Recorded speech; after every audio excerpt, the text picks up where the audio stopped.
It all started when one good neighbor decided to help a struggling mom feed her 4 kids. Melanie Samuels reached into her own kitchen to feed a needy family. Now, thousands of families depend on her super pantry, the BSCAH campaign against hunger on Fulton Street in Brooklyn.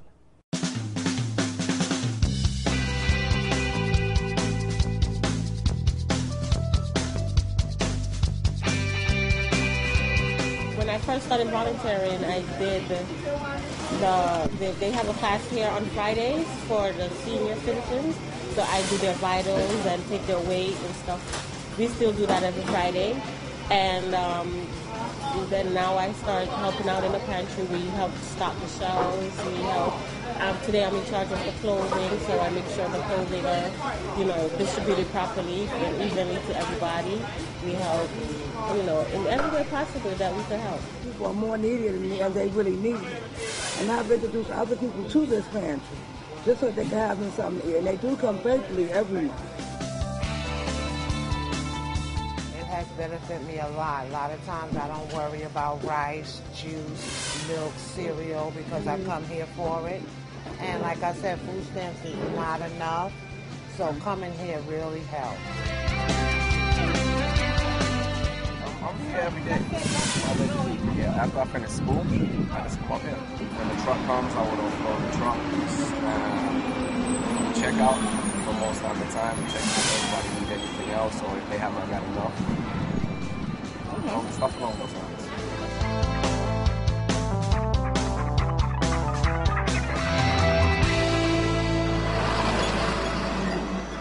Doing good work. In our studio today is Dr. Melanie Samuels, the founder of the BSCAH campaign against hunger, along with Tamara Dawson, director of programs. Welcome to you both, mother and daughter.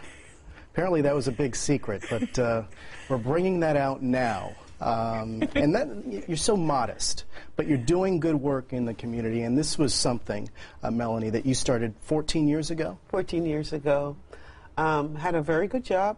And someone gave me a call and told me about a mother had a bone disease, and she had twins and 2 other kids, and she was struggling to make ends meet, getting food on her table. So living in the suburbs all the way in New Jersey, I packed a bag, a nice, beautiful bag, and I brought it to her, drove about 60 miles and to make sure she had something.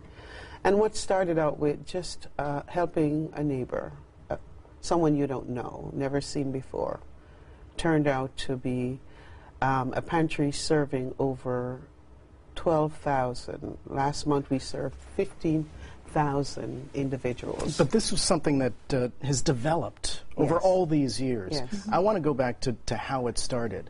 And what was it that motivated you to make this thing bigger? Was it a feeling that you got after helping this woman? You know what it is? It's just putting, it's like putting blocks, one block at a time to build a house. I had no anticipation, nor was it a planned thing.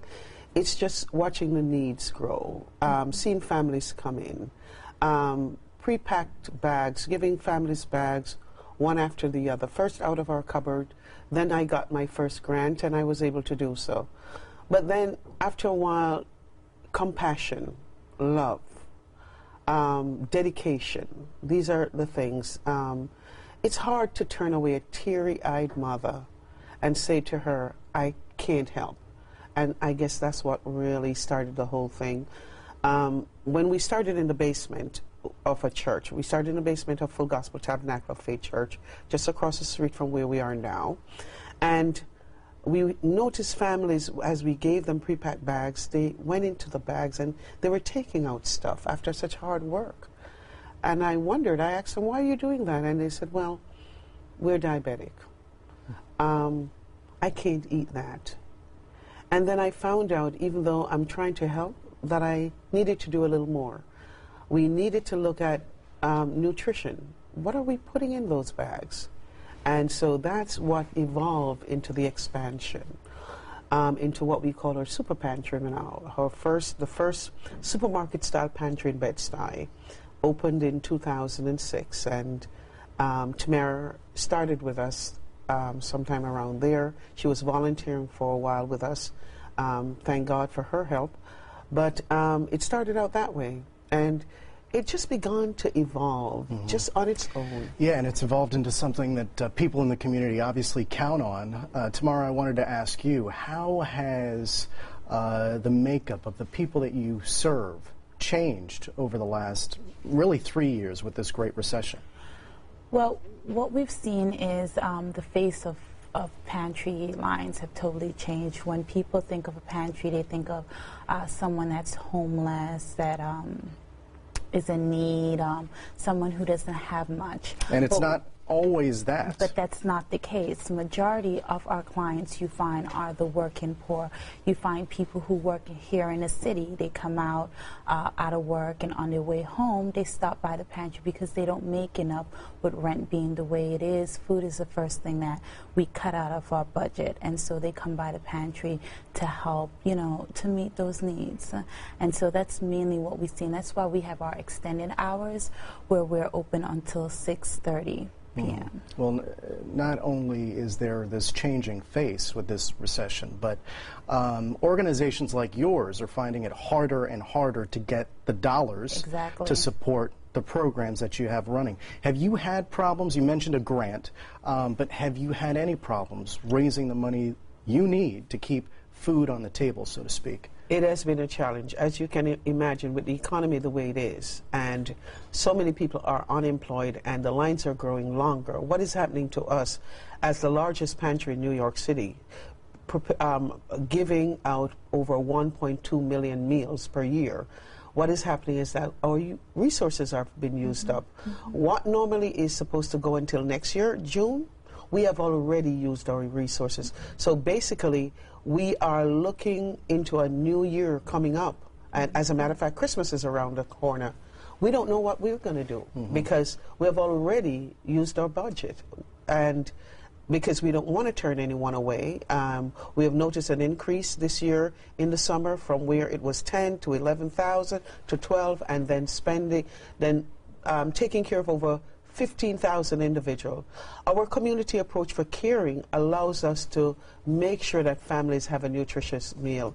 And so for that reason, we are in need of funds. We are in need of volunteers and funds for our pantry. What should people do if they want to contribute, if they want to volunteer their time? Maybe they don't have the money.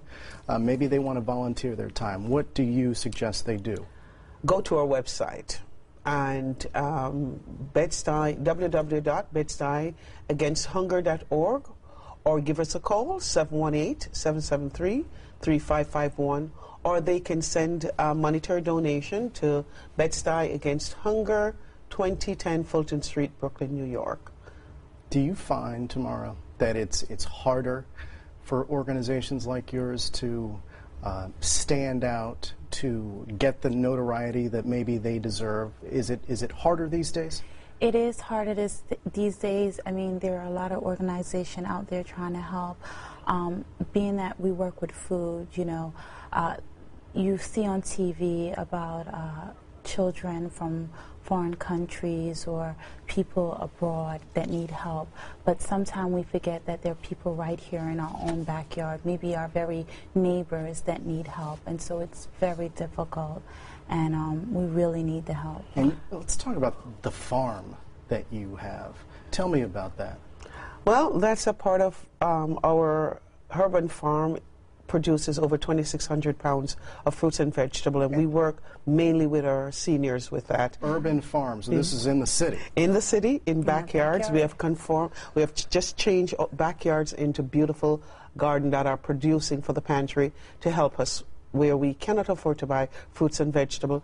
Our pantry is a food desert. There is not a lot of choices there. And so you're looking at a community that are obese and that are diabetic and hypertension, and fruits and veg is important to the diet. So what we do, we actually give away. We actually give it from the garden straight to the table, no cost to our community. And for how long have you had this farm? 2 years. 2 years? Yes. And these are fresh organic vegetables. Okay. And our beehive. Which they would not beehive otherwise. as well? Yeah. Okay. Tamara Dawson, thank you for your time. Melanie Samuels, thank you.